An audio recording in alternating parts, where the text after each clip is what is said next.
Thank you for making World News Tonight with David Muir, America's most watched newscast. Countrywide cold once again tomorrow, with most of the nation well below normal for this time of the year. So the chilly temperatures are staying with us through the weekend, but then next week some big changes coming our way. I'll have all the details coming up. Right now on News Channel 6 at 7, cold temperatures continue. What shelters in Augusta are doing to help the homeless.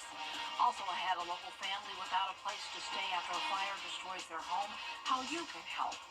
And what's causing more people to get sick these days, what doctors say you can do to stay well. As your News at 7 starts now. Live from Television Park, this is WJBF News Channel 6 at 7. Good evening, everyone. I'm Dee Griffin. Thanks so much for joining us for your News at 7 coverage you can count on begins with local shelters opening their doors for people who have no place to go in this frigid weather. Maria Smith reports. We had a few deputies come out and bring a few guests to our doorstep, literally drop them off at our doorstep. And that night was so important. It was a really cold night. It was the night we got a lot of the snow. Augusta Rescue Mission is just one of many places in Richmond County who open their doors for those with no place to go. Salvation Army Major Jonathan Raymer says their count went up. From about Friday of last week, we saw on average about 15 to 20 more per night. Augusta Rescue Mission Director Christopher Jones and Salvation Army's Center of Hope Director Major Raymer say a warm space to sleep is not all guests were offered. When an overnight guest checks in, we do give them this resource bag. It has some basic supplies in it: toiletries, a throw blanket. It's got some snacks that they can eat throughout the day, hand warmers, bottled water. And we give this to every guest that checks in at night, and they can get another one the next day if they want to. It's a great thing to be able to be a lifeline for those who are experiencing homelessness, to know that it's a place that is you can come, that's safe, that will make sure that you are taken care of in that way, and we didn't turn anyone away during that time. And so we want to do the best we can to serve those who are in need. Augusta's point-in-time count is underway, but they need more help. The PIT count is designed to help figure out the number of homeless people living on the streets. The count helps programs battling homelessness get federal money each year. Excuse me. Volunteers are canvassing streets, shelters, and soup kitchens to count as many people as they can. So just go out and talk to these folks. It's going to be super safe. Every group has a Richmond County Marshal or deputy, so you're never in danger. And really, I just want to also clarify, a lot of the clients that we see and the folks who are experiencing homelessness, they're not dangerous people. The count ends on Sunday. To volunteer and get more information, just go to our website, WJBF.com.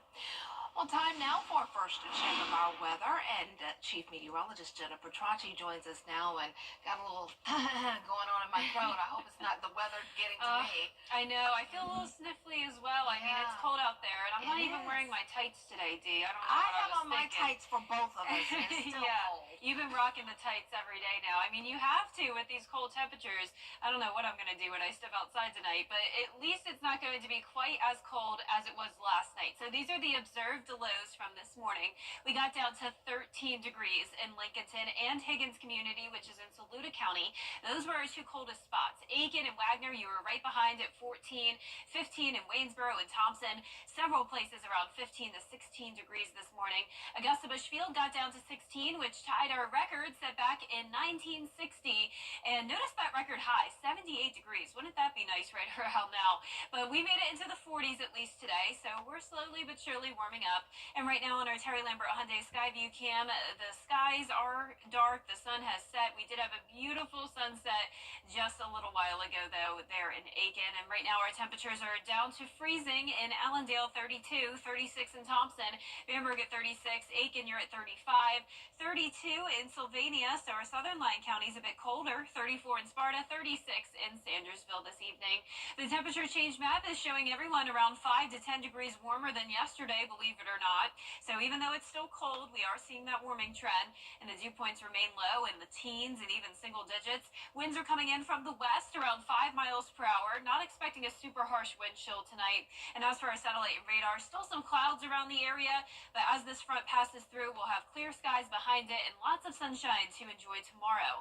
Now, we will have the cold temperatures down to 15 to 20 degrees across the entire CSRA. Just remember, our southeastern counties here have a different criteria level, so once temperatures drop to around 20 there, a cold weather advisory is issued. So that's the case tomorrow. Low 20s in the forecast, partly cloudy and becoming mostly clear by 7 a.m. And as we look ahead, we will be tracking rain on Monday, and then that will be followed by some much warmer temperatures. I'll have all the details on your forecast coming up shortly, but back to you, Dee. All right, thanks so much. We'll see you then. A family in Edgefield County in shock today after losing their home to a fire. It happened yesterday at a home in Johnston on Edisto Street. Graham Lee spoke with the family and friends who were helping them. Cheyenne Lacey says she and her 4 kids spent part of Wednesday morning playing in the snow during a short break on an e-learning day. They went back inside to finish their schoolwork when all of a sudden the fire alarm went off. It's now leaving them devastated and at a loss for words. One of Lacey's sons saw the fire from his bedroom after finishing his homework. They say the fire started in the laundry room after a piece of furniture caught on fire, but they're still not sure what caused it. The family rushed out of the home to safety, some standing in the snow with no shoes on. Lacey says thankfully no one was harmed, but it's a mixture of emotions. Very overwhelmed, in a good way and a bad way. Overwhelmed because we've lost a lot, but also overwhelmed at the generosity of everybody in the community. There's a lot of people reaching out to help, and it's very nice. Friends and church members at Victory Baptist Church are set to help this family get back on their feet. If you'd like to join in the effort, we have more information on our website, WJBF.com. In Johnston, Graham Lee, WJBF, News Channel 6. Doctors in the CSRA are seeing more respiratory viruses like anything else, mainly RSV, influenza, and COVID. They're also seeing an increase in cases of the norovirus. Most of these illnesses can be treated at home with over-the-counter drugs, but it's important to know when you should go to urgent care and when to go to the ER. If you need to know whether or not it's influenza or COVID or RSV or even strep, which can overlap in some people's symptoms, those are best to go to an urgent care for. If you're really short of breath, if you're unusually short of breath, something new, if you have pre-existing conditions like COPD, a chronic lung disease, or asthma that acts up regularly. Dr. Newton says that other than using hand sanitizer and good hygiene, there really isn't a solid way to keep from getting sick without isolating yourself, especially when it comes to airborne viruses like the flu. Georgia state leaders are prioritizing ways to have a talent-ready workforce to bring more jobs to Georgia. Archie Seshadri reports. Governor Brian Kemp says the state needs to invest in high-skilled jobs and train the next generation of students and workers by funding education for those critical roles. Access to a skilled workforce, very important as we look to have new companies move to Georgia. Regulatory simplification, making sure that we have a tax climate that's business friendly. The Georgia Chamber of Commerce outlining some of those focus areas to bolster the state's economy for the next 25 years. Finally, talent and workforce development, which is something that we've spent a great deal of time here at the Chamber working toward. And it's critically important when you think about access to education, access to skill development. That's what the next generation needs. As more business comes to Georgia, wants that workforce to be well equipped. The Chamber's chairman wants lawmakers to find ways that would improve education completion rates to provide an employable workforce, reduce barriers to employment, and have people trained in high-demand skills. So whether it's workforce development, whether it's access to health care, whether it is the critical issue of tort reform, which makes Georgia a competitive place to do business, because we have a lot of customers here in Georgia, a lot of customers right outside this window in town here. it's really important for us as good corporate citizens to really give back to the community, give back to the business community, and help make Georgia the most competitive place to work and live. Another goal for lawmakers to fund challenges like childcare, transportation, and housing to retain talent in the state. Reporting in Atlanta, Archit Seshadri, Atlanta Bureau Chief. Augusta commissioners want a review of the city charter, and they want any changes on the ballot. Commissioners have already approved hiring the UGA School of Government to work with the Citizens Committee for a top-to-bottom review of the city charter. But commissioners did not say they wanted any changes to go before voters for approval, an oversight that was changed today. Here's what I do know. We have an opportunity now to get it right. And like I said, I'm going to do everything that I can to make sure that we do a referendum, that no changes be made without the people voting on it. The next step is for commissioners and the mayor to appoint members of the review committee. Once the committee is seated, the process is expected to take a year. Well, coming up, some states are challenging President Trump's executive order to end the birthright citizenship. We're still going down to around 20 degrees over the next couple of nights, but we'll be back to beautiful sunny skies tomorrow. A nice weekend in store with a warm-up starting on Sunday. I'll have your full Viper 6 forecast when we return.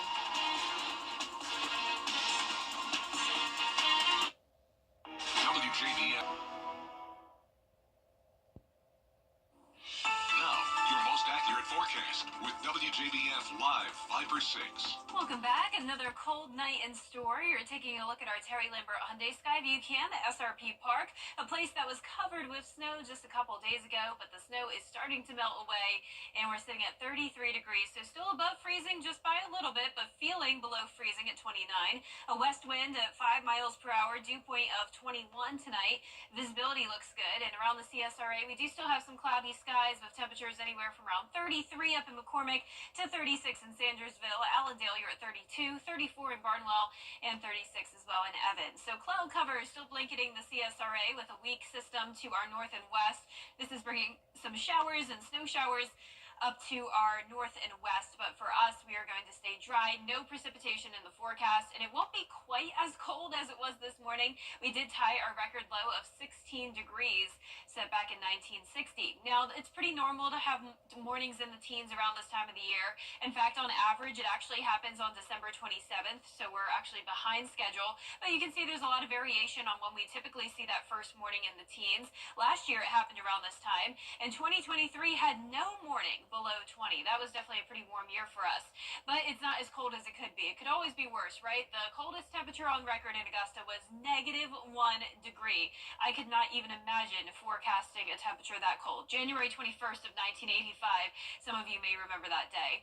So because the temperatures are still getting to below freezing tonight, we have the possibility of icy roadways, especially on those secondary and less traveled roads in our southern lying counties. That's where there's the highest potential of those icy spots. So we're once again aware of the possibility of black ice tonight.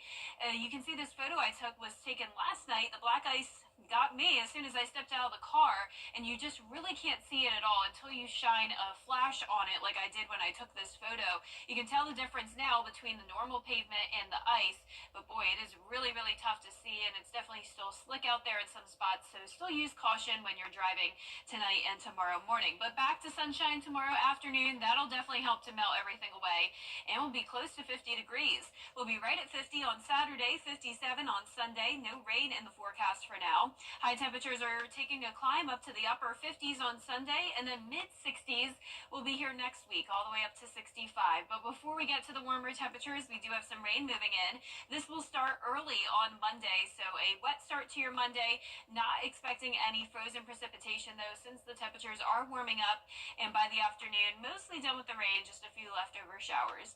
Our lows tonight will be in the upper teens, the low 20s, with mostly cloudy skies. Back to sunshine tomorrow, upper 40s across the area. Our 10-day forecast showing us finally getting back to around average for this time of the year on Tuesday.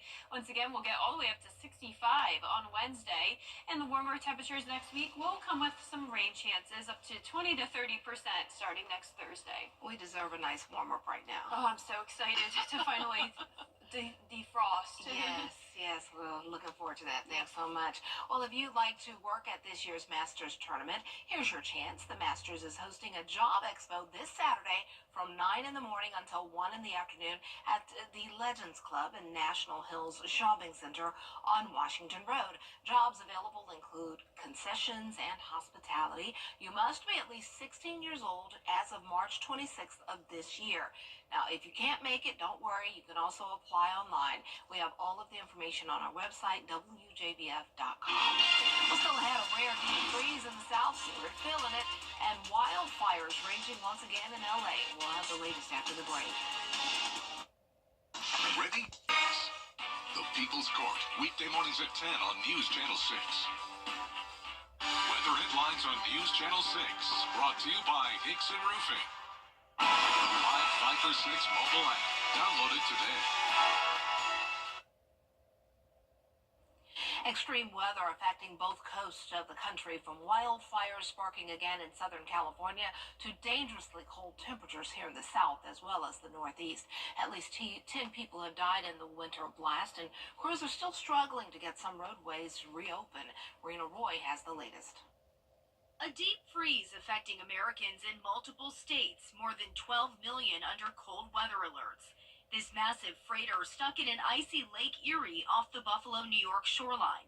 The Coast Guard being called in to cut the ice and free the ship. In Houston, Texas, several crashes reported when drivers tried returning to the roads after snowfall, finding them still icy, especially on overpasses and bridges. Another pileup in Indiana, slick roads causing this crash on Interstate 65. Similar scenes even in Florida, Pensacola seeing a record-setting 9 inches of snow. Hundreds of workers helping to reopen the 3-mile bridge. In Alabama, snow collapsing the dome of the Mobile Civic Center. In Dearborn, Michigan, a water main break coating everything in ice. You ever seen cars covered in ice like that? Not like that, have you? Heavy snow and ice in southeast Georgia, downing multiple power lines. The winter blast killing at least 10 people in 3 states. Several deaths from the bitter cold. On the West Coast, Los Angeles once again dealing with wildfires fueled by low humidity and Santa Ana winds. The Laguna fire sparking Thursday in Ventura County. You can see smoke billowing above farming fields there. Oh my God. There's a huge fire. This fire also sparking Wednesday along the 405 freeway near the Getty Center Museum. And a bit further north, more than 4,000 firefighters battling the Hughes fire. We have the fire burning at a high rate of speed. It is crossing the road at Lake Hughes. These new fires have already burned thousands of acres and have forced thousands of people from their homes. Rena Roy, ABC News, New York. Discover counters and good shop. Get the latest video in one click at WJBF.com. Chicago has announced the winners of its 3rd annual Snowplow naming contest. This year's winners are Lollapalooza, My Kind of Plow, Snower Whacker, Scoop, there it is. I get it, Scoop, there it is. Been there, plowed that, and Bozo the Plound. I get that. The names will be installed on a snowplow in each of Chicago's 6 snow districts. Well, there you have it. That's fun. Yeah, very creative names. I like them all. Was it Scoop, there it is? Scoop, there it is? Yeah, that may be the best one. Yeah, I like that one. Yeah. Well, we won't need any snow plows here, at least for the next 10 days. We are looking much better, back to typical weather here in the CSRA for this time of the year. Next week, we'll see a lot of 60s, and we'll be tracking just some regular rain. So on Monday, a 40% chance of showers, and next week, a few showers in the forecast as well. And in the meantime, beautiful sunny skies tomorrow and Saturday. All right, well, thanks so much, and thank you for joining us. Our next news is at 10 o'clock on MeTV, but Entertainment Tonight is next. Have a great and safe evening.